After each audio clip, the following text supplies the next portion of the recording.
The Seahawks wrapped up several team activities, including a mini camp, giving the coaching staff a chance to check out incoming rookies and free agents, as well as the returning players. Here with their insight, please welcome back, this is so exciting, my original Hawk Zone partners, Liz Mathews and Doug Farrar, both from USA Today Sports. Yay!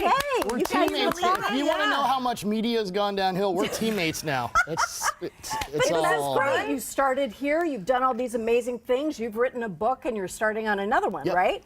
And now you're back in the same office. Together It's again great. for the So first I time. do the Seahawks, and he does more of a national angle, and yeah, And we've band's got back you today. together. Yeah. So we brought some bubbly today to celebrate you being Nice. back, and I just want to toast you both for your willingness to glass. come here. Not Yeah, I used- know. Not used to drinking out of Fancy. glass. We went up from plastic all the way to Yeah, glass solo just cups. from Margaret's house.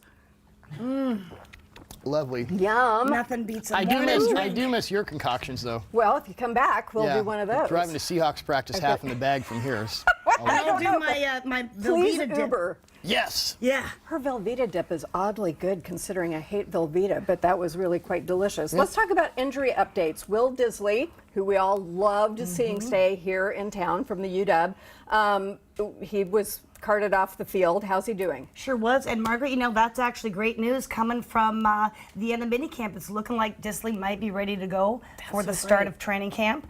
If not, Carol thinks maybe the first couple of days in. Really good news for the guy because, you know, that's a tough rookie season. Carted off week 4. Yeah, that Injured was hard to reserve. see. Ziggy Ansah, tell me about him. Well, that's another guy everybody wants to see. He's going to be a bit of a wait, I believe. He is a guy, obviously, for many reasons, they do not want to rush back. Right, he's a big get. Yeah, I think the start of the season is way too quick for him. He'll be on the field at some point, maybe a couple of weeks or a month. He might go on PUP, like worst case scenario, last 10 weeks. He could still be a 7 or 8 sack guy. Lots of options for him. Although the I'd love to see defense, him. I mean, they do at some point need some defensive linemen on the field. Well, so. they need Jaron Reed to be healthy. That would help. Let's talk about him. He appeared at practice, Margaret, limited to drills, but he was on the field, which is good news. So what do we think that means in terms of the start of the season? I He'll don't be know. there? A lot of Shaquem Griffin rushing from the edge, which Yeah. they're going to do this year, which in college, he was actually a great blitzer.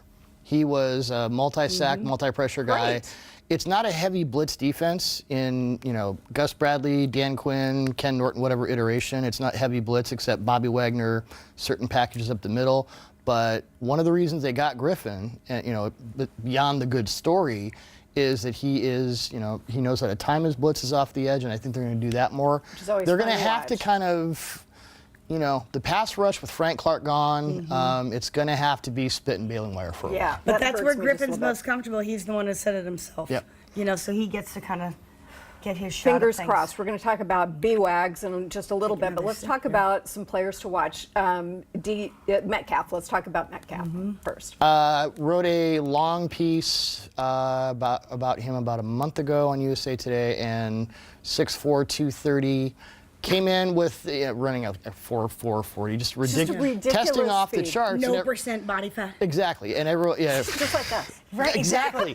Oh, I'm at 1%. Yeah, -5. You know, and the narrative on Metcalf is he doesn't run complete routes and he needs to do this. But we think that's not true, right? After watching you him? know, his college receivers coach said that they had certain packages for him and he only did certain things, and you're watching it, you know, they're running mesh concepts and he's, you know, doing quick outs and things like that. Things he never did in college, he's perfectly capable of doing. And I asked Pete Carroll about it while I was working on that story, and Brian Schottenheimer, and they both said, you know, he can do more than you think. But even Carroll was the first to admit, Margaret, that, you know, the receivers don't always, they're not like a first-year type of kid. Carroll realizes that, and sometimes it takes, like Tyler Lockett, it wasn't until, his 4th season. Yeah. So. Well, and this kid might be the big receiver that we've been wanting to have. I'll tell for you such who a he long reminds time. me of, if you're familiar with Josh Gordon, the guy Yeah, who played with the yeah. Browns and the Patriots, came into the NFL with some really kind of scheme nebulous route concepts. We love the word scheme. Yeah, on our scheme Yes. scale, kind of in the middle, but had the athletic there gifts with to wheel just routes. exactly.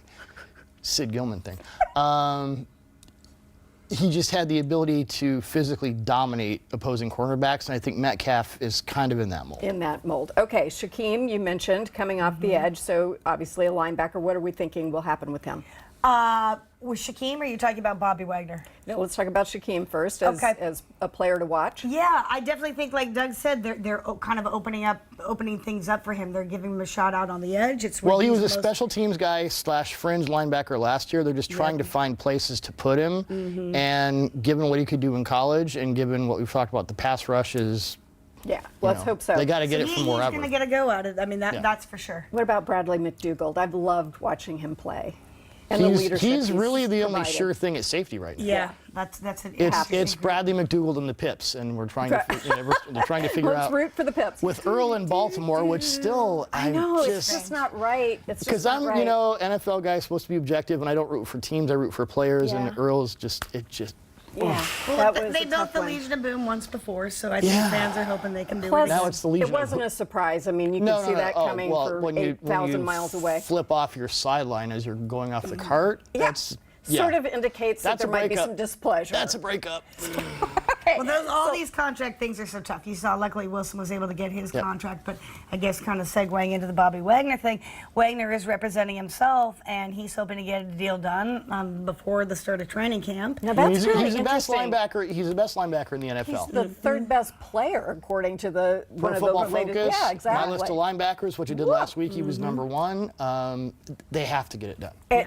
I would think And they so. know that. They know that. And, he could very well be the highest paid linebacker in the league. But he's a guy, he's the quarterback of your defense. Yeah. They're going to give that money to Russell Wilson. There's absolutely no reason that they can't find and make room to do this for Bobby Wagner. He's been just a quiet leader on this team. He doesn't have to get out on social media and squawk about a bunch of stuff to get noticed. How unusual is it for him to be representing himself? That's actually been happening more and more Didn't in Russell the last few Okung years. kind of Okung start was that one of the guys who started it, early and I on? wouldn't say there are hundreds, but there are tens of players. Richard Sherman is the most recent example of That didn't somebody go from so here. well for him at first. Okay, so Sorry, let's talk about Richard. Russell. Russell is king of the world in terms of his pay now, his position on the team.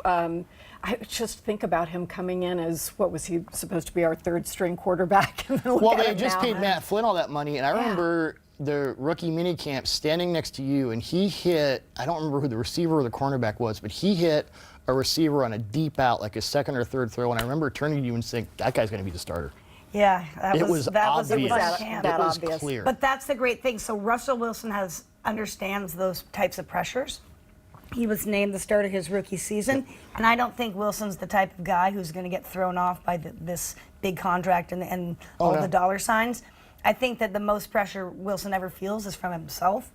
So, Interesting. Well, I could be can't totally wait to- wrong. This could be Well, he's doing. We know what kind They of have person he this is. 6 weeks off, and he's doing beach volleyball with his. with his receivers, which I think you can On- read with about wheel that. routes. You can read that on Seahawks Wire. Which somebody here Yeah, writes, somebody so here, I don't know. we'll link that to, Today to my our post coverage. is going to be about a video of this segment. Oh, Because who awesome. doesn't like Seahawks and a little With what is some this Prosecco. actually? We're It's pivoting to- Prosecco, we're but pivoting to it's video. celebration bubbly. The Seahawks' Yes. first Cheers. preseason game is just 2 months away. They take on the Broncos on Thursday, August 8th, here at CenturyLink. Regular season tickets are also on sale right now. We've linked more online, including how to keep up with Liz and Doug, because we always have an eye on them. We'll be back after this.